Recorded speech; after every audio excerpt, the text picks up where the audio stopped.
Good morning children. आज हम लोग जिस टॉपिक को डिस्कस करेंगे वो है डायमेंशन एनालिसिस। लास्ट वीडियो में हम लोग ने फंडामेंटल क्वांटिटीज़ को देखा था, समझा था। आज हम लोग फिर फंडामेंटल क्वांटिटीज़ को देखेंगे। तो फंडामेंटल क्वांटिटीज़ हम लोग ने लास्ट वीडियो में डिस्कस किया था कि देर आर 9 फंडामेंटल क्वांटिटीज़, जिसमें से 7 फंडामेंटल क्वांटिटीज़ हमारी 2 क्वांटिटी सप्लीमेंट्री हैं और 7 हमारी फंडामेंटल्स हैं। तो फर्स्ट क्वांटिटी क्या थी हमारी? मास। ठीक है, और मास की डायमेंशन हम लोग एम से शो करते हैं। डायमेंशंस कभी भी आप लिखेंगे तो आप उसे एक स्क्वायर ब्रैकेट में क्लोज करते हैं। Second, length. लेंथ की डायमेंशन को हम लोग एल से डिनोट करते हैं। थर्ड, टाइम,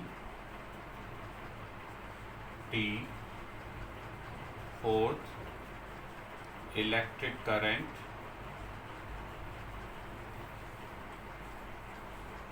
ए। Fifth, temperature. टेम्परेचर की डायमेंशन को हम लोग थीटा से डिनोट करते हैं। ठीक है। Sixth, amount of substance.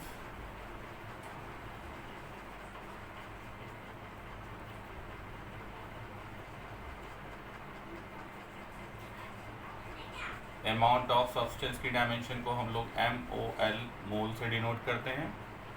Seventh, intensity of light.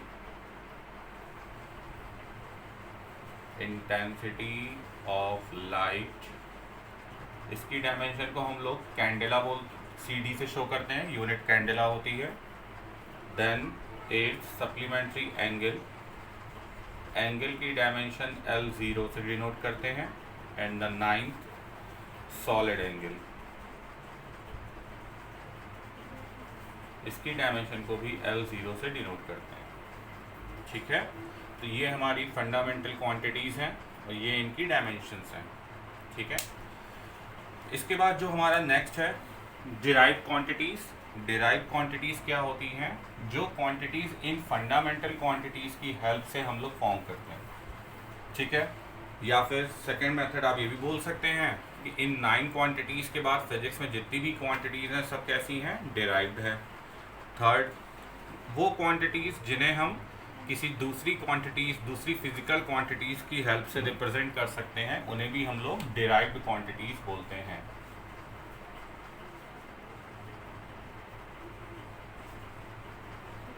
ठीक है, तो डिराइव्ड क्वांटिटीज़ क्या होती हैं? Those physical quantities which can express in the form of fundamental quantities are called derived quantities. For an example, सबसे पहले जैसे मैं एरिया की बात करता हूँ, तो एरिया का फॉर्मूला, बेसिक फॉर्मूला लेते हैं, लेंथ इंटू ब्रेथ। ठीक है, तो इसकी डायमेंशन क्या हो जाएगी? लेंथ की डायमेंशन को हम लोग ने L बोला था। ब्रेथ भी तो एक तरीके से लेंथ ही है। ब्रेथ की यूनिट भी क्या होती है? मीटर होती है।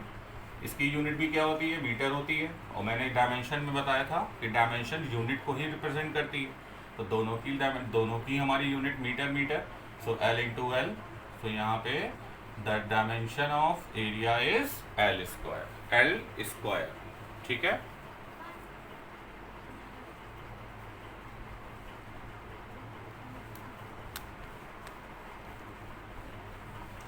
Second, volume.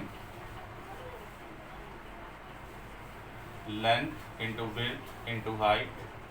लेंथ की यूनिट भी metre, so dimension L। Width की यूनिट भी मीटर, डायमेंशन L। हाइट की यूनिट भी metre, dimension L। So length, volume की डायमेंशन क्या होगी? L3। ठीक है, नेक्स्ट आता है आपका एक्सील वेलोसिटी या स्पीड ले लेते हैं। आप जानते हैं स्पीड और वेलोसिटी दोनों की यूनिट क्या होती है? सेम होती है। तो स्पीड एंड वेलोसिटी दोनों की यूनिट मीटर पर सेकेंड। तो मीटर की डायमेंशन क्या होती है? मीटर की डायमेंशन होती है L और टाइम की डायमेंशन होती है T। तो ये डायमेंशन हो गई LT-1। ठीक है, एक्सीलरेशन में आते हैं। एक्सीलरेशन की यूनिट क्या होती है, मीटर पर सेकेंड स्क्वायर, ठीक है। तो डायमेंशन में आएंगे तो मीटर की हो जाएगी L, सेकेंड की टाइम T और पावर 2, न्यूमरेटर में ले आएंगे तो LT-2। तो ये एक्सीलरेशन की डायमेंशन हो गई।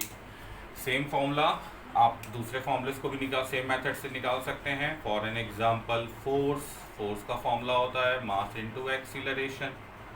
मास की डायमेंशन हम लोग को मालूम है m होती है, और एक्सीलरेशन की हम लोग ने कितनी फाइंड करी, LT-2, ठीक है। सिमिलरली वर्क में आइए, वर्क का फॉर्मूला होता है फोर्स इनटू डिस्प्लेसमेंट। आप किसी भी क्वांटिटी की डायमेंशन निकाल सकते हैं अगर आपको उसके फॉर्मूलेज मालूम है तो।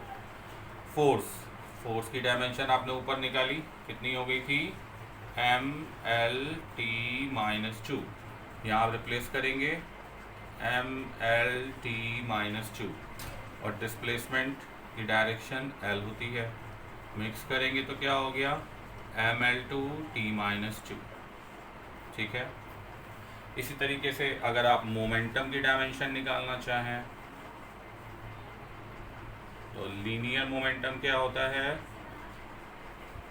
लीनियर मोमेंटम को हम लोग P बोलते हैं, फॉर्मूला मास इनटू वेलोसिटी।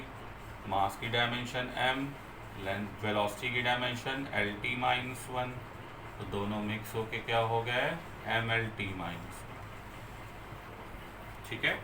तो इस बेसिक मेथड के थ्रू हम लोग ने देखिए बेसिक डायमेंशंस को निकाला है। इन डायमेंशंस को आपको मिनिमम लर्न करना है, क्योंकि इन डायमेंशंस के विदाउट आप और आगे दूसरी क्वांटिटीज़ की डायमेंशंस नहीं निकाल पाएंगे। सिमिलरली मैंने आपको यहाँ पे बताया कि जिन क्वांटिटीज़ की यूनिट सेम होती है उनकी डायमेंशन सेम होती है। ऐसे ही अगर मैं यहाँ वर्क की बात करता हूँ, ठीक है, तो वर्क की यूनिट क्या होती है बच्चों, वर्क की यूनिट होती है जूल। सिमिलरली एनर्जी की यूनिट भी होती है जूल। तो अगर मैं किसी एनर्जी की डायमेंशन निकालना चाहूँ तो ज़रा देखते हैं क्या होती है। मान लीजिए मैं निकालता हूँ काइनेटिक एनर्जी, तो काइनेटिक एनर्जी की अगर मैं डायमेंशन निकालता हूँ तो फॉर्मूला होता है 1/2 mv²। अब देखिए बच्चों, यहाँ पे ध्यान रखना है कि जो कांस्टेंट टर्म है इसकी डायमेंशन आपको नहीं लिखनी है, और ये आपको डायमेंशन में कहीं मेंशन भी नहीं करना है। अब आते हैं मास, तो मास की डायमेंशन क्या हो गई, m, और वेलोसिटी की डायमेंशन LT-1, और यहाँ पावर कितनी है, पावर v में देखिए 2 है, यहाँ भी पावर 2 करेंगे तो यहाँ +2, तो यहाँ पे -2। तो आपकी यहाँ पे काइनेटिक एनर्जी की डायमेंशन क्या हो जाएगी, ML2T-2। देखिए काइनेटिक एनर्जी की डायमेंशन और वर्क दोनों की डायमेंशन क्या निकल रही है, सेम, और दोनों की यूनिट भी आप लोग ने क्या पढ़ी है, सेम। तो जिनकी यूनिट सेम होती है उनकी डायमेंशन भी क्या होती है, सेम होती है। आप इसी मेथड से अगर पोटेंशियल एनर्जी की डायमेंशन निकालना चाहें तो वो भी निकाल सकते हैं। mgh, मास की डायमेंशन m, g क्या है, acceleration due to gravity, it means एक तरीके का एक्सीलरेशन है। तो एक्सीलरेशन की डायमेंशन अभी हम लोग ने पढ़ी LT-2, एंड हाइट की यूनिट मीटर होती है, तो डायमेंशन L हो गई। तो अगर सबको मिक्स कर देंगे तो क्या हो जाएगा, m⁻1, L⁻1 और 1 2, एंड T⁻⁻2, ठीक है। तो देखिए पोटेंशियल एनर्जी की भी डायमेंशन सेम निकल रही है। तो यहाँ से हमें क्या समझ में आया, यहाँ से हम लोग इस चीज़ को समझने में कैपेबल हो गए कि जिन क्वांटिटीज़ की डायमेंशन सेम होती है उनकी यूनिट भी सेम होती है, या विसा वर्सा। अगर दो क्वांटिटीज़ जिनकी यूनिट सेम है उनकी डायमेंशन भी क्या होगी, सेम, ठीक है। तो मिनिमम आपको इतनी डायमेंशंस अपनी फिजिक्स की स्टार्टिंग में याद करनी ही करनी है। सेकंड पॉइंट आपका क्या आता है, एक और बहुत इंपॉर्टेंट पॉइंट है कि जब भी अब आप किसी बुक्स में डायमेंशंस को देखेंगे तो डायमेंशंस जो हैं आपकी कभी भी कई जगह मान लीजिए जैसे लेंथ है, लेंथ में एक क्वांटिटी आई है L, डायमेंशन L होगी। तो आप अगर लिखना चाहें कम से कम यहाँ पर मास तो यहाँ पे है ही नहीं, तो m⁻ क्या हो जाएगी 0, L⁻1 और टाइम 0। तो कई बुक्स में ऐसे लिखा होता है जिसमें m, l और t मिनिमम ये 3 क्वांटिटीज गिवन ही होती है। तो अगर आप ऐसे लिखना चाहें ऐसे भी लिख सकते हैं भाई, जो क्वांटिटीज ऑलरेडी नहीं है उनकी पावर क्या कर देंगे, 0 करके लिख देंगे, तो इसमें और इसमें कोई डिफरेंस नहीं होगा। ठीक है, तो ये ड्राइव क्वांटिटीज का बेसिक था। अब हम लोग क्वांटिटीज के डायमेंशन के हेल्प के थ्रू कुछ इंपॉर्टेंट रूल्स देखेंगे, जरा ध्यान से देखते हैं। इन रूल्स को मैंने रूल्स का नेम है, रूल्स क्या है बेसिकली, एप्लीकेशंस हैं, एप्लीकेशन ऑफ डायमेंशन। तो डायमेंशन के एप्लीकेशंस क्या हैं जरा देखते हैं। इसको समझने के लिए पहला पॉइंट, अगर मैं आपसे कहूं कि ऐड 2 मीटर प्लस 4 सेकेंड, तो क्या आप इन दोनों को ऐड कर सकते हैं?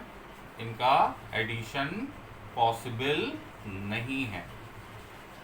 अगर मैं कहूं इनको सब्ट्रैक्ट करें तो भी पॉसिबल नहीं है, लेकिन अगर मैं कहूं इनको मल्टीप्लाई करें तो ये पॉसिबल हो जाएगा 8 मीटर पर मीटर सेकेंड। सिमिलरली अगर मैं कहूं इनको डिवाइड करिए तो भी ये पॉसिबल हो जाएगा 1/2 मीटर पर सेकेंड। तो यहाँ से हम लोग को, ये हम लोग 9th में या 8th में पहले कर चुके हैं, तो यहाँ से हम लोग को क्या एक रिजल्ट मिला कि दो डिफरेंट क्वांटिटीज का एडिशन एंड सब्ट्रैक्शन पॉसिबल नहीं होता, जबकि इनका मल्टीप्लिकेशन एंड डिवीजन पॉसिबल है। तो जब डिफरेंट क्वांटिटीज का एडिशन एंड सब्ट्रैक्शन पॉसिबल नहीं है, तो सिमिलरली टू डिफरेंट क्वांटिटीज का क्या पॉसिबल नहीं है, एडिशन एंड सब्ट्रैक्शन पॉसिबल नहीं है। तो डायमेंशन में भी आपको यही देखना है। कैसे? सपोज करिए, इसका फर्स्ट एप्लीकेशन मैं बता रहा हूं, to check the correctness, to check the correctness of a relation between physical quantity. अगर फिजिकल क्वांटिटीज के बिटवीन कोई रिलेशन है और आपको ये चेक करना है कि ये रिलेशन करेक्ट है कि नहीं, तो आप उसके लिए डायमेंशन का यूज कर सकते हैं। कैसे करते हैं? एक मैं जर्नल क्वेश्चन ले रहा हूँ, जर्नल फॉर्मूला ले रहा हूँ। For an example, v = u + at, this is the first equation of the linear motion. अगर मैं बोलूँ कि ये इक्वेशन है, अब इसको आप चेक करिए विद डायमेंशन एनालिसिस, तो ध्यान से देखिएगा। मैंने एग्जांपल जैसे बताया था, अगर आप 2 मीटर और 3 मीटर को ऐड करते हैं तो आंसर क्या आएगा, 5 मीटर। तो ध्यान से देखिए, जो क्वांटिटीज ऐड हो रही हैं उनकी यूनिट भी क्या है, सेम, और जो आंसर आया उसकी भी यूनिट वही है जो इन दोनों की है। अब यही प्रोसेस यहाँ लगाइए, यहाँ पे ये 2 यूनिट ऐड हो रही हैं, 2 क्वांटिटीज ऐड हो रही हैं, तो इन दोनों की डायमेंशन सेम होनी चाहिए, और जो आंसर आया v, इसकी भी डायमेंशन क्या होनी चाहिए, सेम होनी चाहिए। तो चेक करते हैं। तो डायमेंशन v की डायमेंशन आते हैं, v क्या है, final velocity of the body. Velocity नाम आ गया, इसलिए डायमेंशन LT-1। u क्या है, u भी हमारी वेलोसिटी है। कौन सी वेलोसिटी, इनिशियल वेलोसिटी, तो इसकी भी डायमेंशन LT-1। और at में आते हैं, a क्या होता है, एक्सीलरेशन, इसकी डायमेंशन LT-2 होती है। और t क्या है, टाइम, टाइम की डायमेंशन हो गई t। अब अगर मैं इन दोनों को सॉल्व करूंगा तो क्या हो जाएगा, LT-1। तो देखिए इन तीनों टर्म्स की डायमेंशन क्या आ रही है, सेम। तो आपको इस to check the correctness of relation between principal physical quantities में आपको क्या माइंड में रखना है कि किसी भी इक्वेशन में देखिए कितने साइड्स होते हैं, 2 साइड्स, LHS एंड RHS। तो माइंड में आपको ये रखना है कि LHS में जितने भी टर्म्स हैं, LHS में कितने टर्म्स हैं, एक टर्म v, और RHS में कितने टर्म्स हैं, RHS में यहाँ पे 3 टर्म्स नहीं है, यहाँ RHS में 2 टर्म्स है। टर्म्स बेटा एडिशन और सब्ट्रैक्शन से होते हैं, मल्टीप्लाई और डिवाइड का मीन्स होता है एक ही कंबाइंड टर्म। तो यहाँ पे RHS में 2 टर्म्स हैं, एक u है और एक क्या है, at। तो RHS एंड LHS में जितने भी टर्म्स हैं सबकी डायमेंशंस क्या होनी चाहिए, सेम। अगर वो सेम आ रही हैं तो आप समझ जाएंगे कि ये इक्वेशन क्या है, करेक्ट है। क्लियर? तो डायमेंशन की हेल्प से हम लोग किसी भी इक्वेशन की ट्रुथनेस को क्या कर सकते हैं, चेक कर सकते हैं। आई होप कि ये दोनों कॉन्सेप्ट आपको क्लियर हुए होंगे। और अगर आपको ये वीडियो अच्छा लगा है तो प्लीज़ सब्सक्राइब जरूर करिएगा, क्योंकि अगर बेल आइकन जरूर प्रेस करिएगा विद, क्योंकि अब मैं कोई भी वीडियो डालूंगा तो आपको मालूम होना चाहिए कि नेक्स्ट टॉपिक में मैं क्या पढ़ाने जा रहा हूँ। और ठीक है बच्चों, आज के लिए इतना ही।